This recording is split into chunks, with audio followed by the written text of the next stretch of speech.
Hi guys, welcome back. Today, we're still in short-term decision making. We are going to talk about prioritizing the use of constrained resources.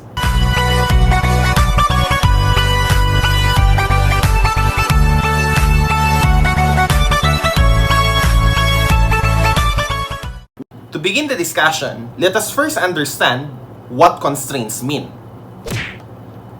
A constraint is anything that restricts the business from getting more of what it wants to pursue. Usually in the short term, the goal is to increase the current year's profits. So basically, the business would want to increase profits. So what are constraints? For our discussion, it would be anything that would limit the ability of the company to increase the profits in the current year. We have to take note that constraints can be external, that is outside the company, or internal, inside the company. But the question is, how are we going to deal with constraints? One way, according to the theory of constraints, is to make the most of what we have. This step is called exploiting the constraint. We have to prioritize using the constraint in a way that it maximizes profit. We are to select the product with the highest margin per unit of constrained resources. So basically, it's all about putting our resources in a way that would maximize the profits. Let us refer to the following case in order to demonstrate how this works. G Corporation offers two products to the market, P and Q. The following data shows the price and cost of both. So we have the sales price, unit variable cost, unit fixed cost, as well as the machine hours required for both P and Q. Normally, the demand for each product is 10,000 units for P and 12,000 units for Q. G Corporation is experiencing capacity constraints on the availability of machine time. In the period, it can operate for a maximum of 40,000 hours. So, how are we going to prioritize the use of machine hours? How will the use of machine hours be allocated? We have the following method. The first step is to know what product to produce first.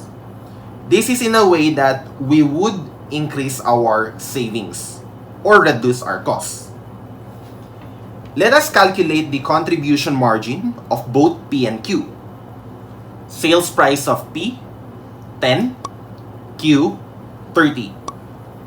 Variable cost of P, 5, Q, 10. This would give us a contribution margin of 5 pesos for P and 20 pesos for Q. At this point, it is tempting to conclude that we should produce Q first because Q produces a higher contribution margin per unit. But the fact of the matter is, we should talk about this in relation to the consumption of machine hours. While P will give us a contribution margin of 5 only, the machine hour consumption for P is only 2 hours. For Q, which gives us a contribution margin of 20, the machine hour consumption is 10 hours. So if we're going to calculate the contribution margin per machine hour, we would have 250 for P, 2 pesos for Q. What does this mean? If we're going to allocate the machine hours for the production of P, it would give us 250 for every machine hour. But if we're going to give such a machine hour to product Q, it will only give us 2 pesos. These numbers are important because, again, we are trying to allocate our machine hours in such a way that we can maximize profit. Remember that the maximum machine hours left is only 40,000 hours. As such, we should prioritize product P first and Q second. So how will the use of machine hours be prioritized? There are 40,000 machine hours available. Let us produce the entire demand for product P first. Again, that's 10,000 units. Each unit would require 2 hours. It would consume 20,000 machine hours. Next, there is still 20,000 machine hours remaining. Let us allocate this to product Q. So product Q, we can sell 12,000 units and each should require 10 hours. We would need 120,000 machine hours. Unfortunately, we do not have that machine hours. What we can do is to just give the entire 20,000 machine hours to product Q. Working back, we can produce 2,000 units for Q. So again, it is all about putting the machine hours into its best use, where it will give us most margins or would give us the highest savings. Let us refer to the next sample case. H Corp offers 2 products to the market, D and E. The following data pertains to the 2 products. For D and E, we are given the cost to buy, the cost to make, and the machine hours required. 5 hours are required to produce D, 4 hours are required to produce E. The demand for each product is 10,000 units for D, 5,000 units for E. H Corp is experiencing capacity constraints on the availability of machine time. In the period, it can operate for a maximum of 40,000 hours.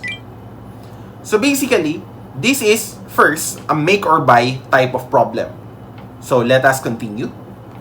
Should H Corp make or buy D? What about E? To answer the question, let's look at the relevant cost of making and buying for each product. Cost to make D, 20 pesos. Cost to buy D, 30 pesos. Cost to make E, 22 pesos. To buy E, 42 pesos. Under both situations, for product D and E, it would be cheaper for the company to make rather than buy. It will be cheaper to make D, buy 10 pesos. It will be cheaper to make E, buy 20 pesos. So, considering we have capacity constraints in manufacturing D and E, we have to prioritize, again, the use of machine hours. Should we prioritize the production of D or E? Let us look at the savings that we can have for every machine hour given. If we are going to make D, it would save us 10 pesos, but the machine hour consumption would be 5 per unit. So, the savings per machine hour for product D is 2 pesos. For product E, the savings to make is 20 pesos, but the machine hour consumption is 4. So the savings per machine hour is 5 pesos. As a result, we are going to prioritize product E, then next product D. Next, how will the use of machine hours be prioritized? So, if we're going to look at the machine hours, there are 40,000 available. We are going to make E first. The entire demand for E is 5,000 units.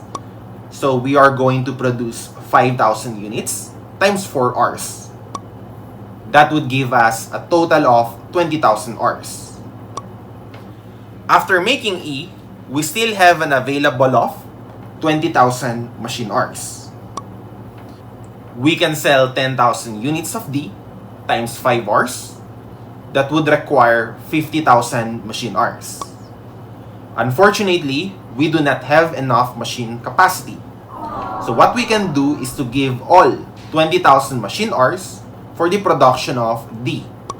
So we would have 20,000 divided by 5 hours, we can make 4,000 units of D. For the remaining 6,000 units of D, since we can no longer make them, we have the option of buying them instead. So this is how we do the prioritization of constrained resources for short-term decision making. This is basically an application of the theory of constraints. So that would be it for the relevant costing for short-term decision series. So comment down below for topic requests. I read your comments, and as much as possible, I create content that caters your needs. Like, share, and subscribe.